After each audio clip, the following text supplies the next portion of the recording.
حضرت مالک بن دینار دنیا داری سے ہمیشہ دور رہتے تھے، یہاں تک کہ دنیا کی رنگینیوں اور دلکشیوں کو دیکھ کر حضرت مالک بن دینار پر ایک قسم کا خوف طاری ہو جایا کرتا۔ مقتول ہے کہ بصرہ میں کوئی امیر آدمی فوت ہو گیا اور اس کی وسیع جائیداد اور مال و دولت کی وارث اس کی اکلوتی بیٹی ٹھہری، جو کہ انتہائی خوبصورت اور قیامت خیز شخصیت کی حامل تھی۔ ایک دن اس لڑکی نے حضرت ثابت بنانی کی خدمت میں حاضر ہو کر عرض کیا کہ میں نکاح کرنا چاہتی ہوں۔ آپ نے پوچھا کہ تم کس سے نکاح کرنا چاہتی ہو؟ اس لڑکی نے کہا، میری خواہش ہے کہ میں مالک بن دینار کے ساتھ نکاح کروں، وہ ذکر الہی اور دینی کاموں میں میری مدد کرے۔ ثابت بنانی نے اس کا پیغام مالک بن دینار تک پہنچایا، لیکن آپ نے فرمایا، میں تو دنیا کو طلاق دے چکا ہوں۔ چونکہ عورت کا شمار بھی دنیا ہی میں ہوتا ہے، اس لیے طلاق شدہ سے نکاح جائز نہیں۔ یہ ایک حقیقت ہے کہ اللہ تعالیٰ کا اگر کسی گنہگار پر نظر کرم ہو جائے تو وہ متقی اور پرہیزگار بن جاتا ہے۔ روایت میں آتا ہے، ایک نوجوان بدمعاش آپ کا ہمسایہ تھا اور لوگ اس سے بہت پریشان رہتے۔ چنانچہ ایک مرتبہ لوگوں نے اس کے مظالم کی شکایت کی تو آپ نے اس کے پاس جا کر اس کو نصیحت فرمائی، لیکن اس نے گستاخی کرنا شروع کر دی اور کہا کہ میں حکومتی آدمی ہوں، کسی کو میرے کاموں میں مداخلت کی اجازت نہیں۔ آپ نے اس سے فرمایا کہ میں بادشاہ سے تیری شکایت کروں گا۔ اس نے جواب دیا، وہ بہت ہی کریم ہے، میرے خلاف کسی کی بات نہیں سنے گا۔ آپ نے فرمایا، اگر وہ نہیں سنے گا تو میں اللہ تعالیٰ سے عرض کروں گا۔ اس نے کہا کہ وہ بادشاہ سے بھی بہت زیادہ کریم ہے۔ یہ سن کر آپ واپس آ گئے، لیکن کچھ ہی دن گزرے تھے کہ اس کے ظالمانہ افعال حد سے بڑھ گئے تو لوگوں نے پھر شکایت کی۔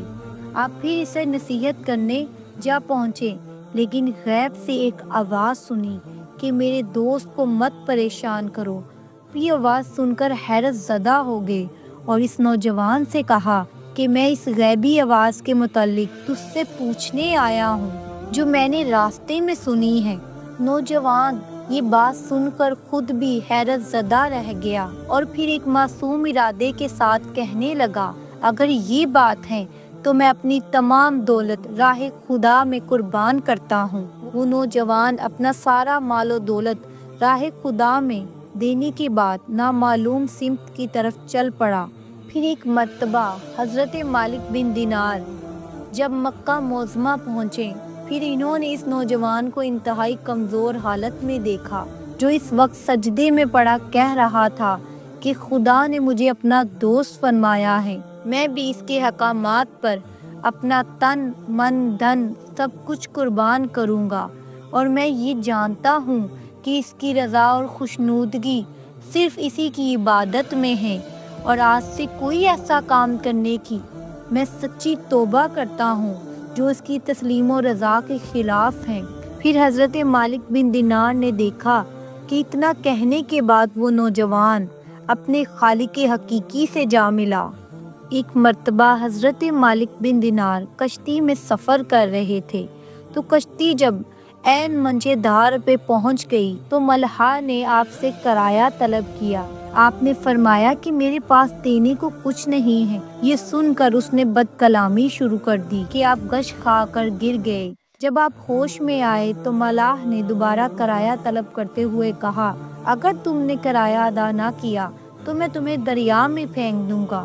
اسی وقت اچانک کچھ مچھلیاں منہ میں دینار لیے اوپر کشتی کے پاس آئیں، اور آپ نے ایک مچھلی کے منہ سے دینار لے کر اس کو کرایہ ادا کیا۔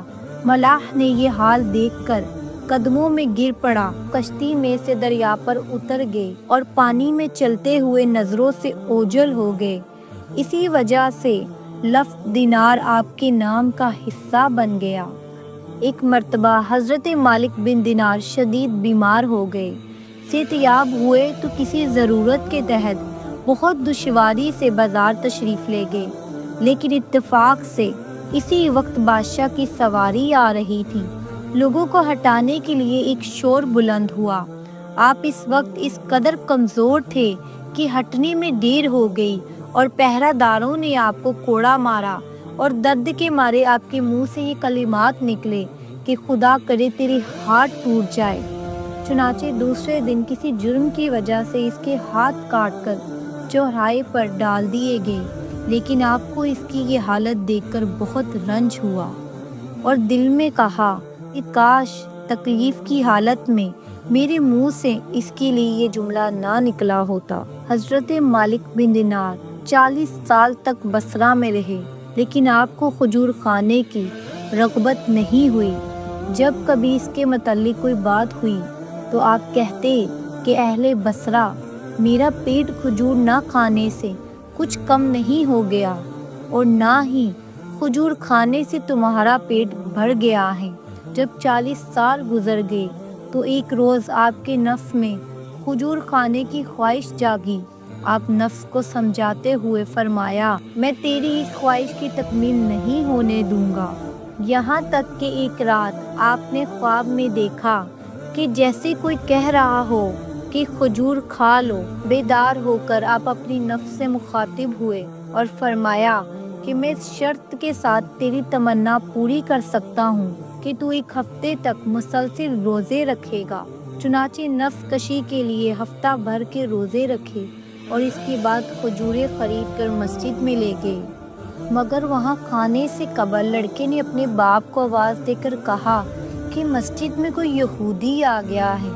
اس کا باپ یہودی کا نام سنتے ہی بھڑک گیا اور غصے میں مسجد میں گیا، لیکن آپ کو شناخت کر کر معافی کا خواستگار ہوا اور کہنے لگا کہ خواجہ، ہمارے محلے میں یہودیوں کے سوا کوئی نہیں کھاتا۔ حضرت مالک بن دینار کے اقوال زری آپ فرمایا کرتے تھے، جس سے آخرت کا فائدہ نہ ہو اس کی صحبت سے کیا فائدہ، کیونکہ اہل دنیا تو فلودے کی طرح ہیں جو ظاہر میں خوش رنگ اور باطن میں بد مزہ ہیں۔ اس دنیا سے اسی لیے اجتناب بہتر ہے کہ اس نے علماء کو اپنا طالب بنا لیا ہے۔ آپ نے فرمایا، جو لفظ باتیں زیادہ کرتا ہے اور عبادت کم، اس کا علم قلیل، قلب اندھا اور عمر رائے گاہ ہے، کیونکہ میرے نزدیک اخلاص سے بہتر کوئی عمل نہیں۔